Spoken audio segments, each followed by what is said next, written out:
কোরআনের সবচাইতে দামি আয়াত ৬,২৩৬টা আয়াতের মধ্যে থেকে সবচাইতে দামি আয়াত এটা।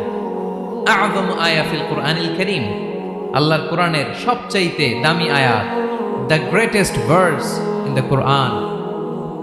উবাই ইবনে কাব রাদিয়াল্লাহু তাআলা আনহুকে বিষ্ণু সাল্লাল্লাহু আলাইহি ওয়াসাল্লাম জিজ্ঞেস করলেন, উবাই বলো তো কোরআনের কোন আয়াতটা সবচেয়ে সেরা? উবাই জানেন, তারপরে বললেন আল্লাহু ওয়া রাসূলুহু আ'লাম, আল্লাহ আল্লাহর রাসূল ভালো জানেন। দেখেন কত বিনয়ী ছিলেন সাহাবারা, জেনে উত্তর দিতে চাইতেন না, ভাবতেন না জানি বিশ্বনবী নতুন কিছু আমাদেরকে জানায়। বিশ্বনবী আবার বললেন, তুমি কি জানো কোরআনের সবচেয়ে শ্রেষ্ঠ আয়াত কোনটা? এবার উবাই ভাবলেন এবার আমি উত্তরটা দিয়েই দিই। তিনি বললেন আয়াতুল কুরসি, আল্লাহু লা ইলাহা ইল্লা হুয়াল হাইয়ুল কাইয়ুম, এটা শ্রেষ্ঠ আয়াত। বিশ্বনবী খুশি হয়ে উবাই ইবনে কাবের বুকে একটা চাপড় মারলেন, এরকম আদরের চাপড় দিয়ে বললেন, লিয়াহনিকাল ইলমু ইয়া আবুল মুনজির, হে আবুল মুনজির, জ্ঞান এবং প্রজ্ঞা তোমার জন্য মুবারক হোক, তুমি ঠিক বলেছো। সুবহানাল্লাহ পড়ে।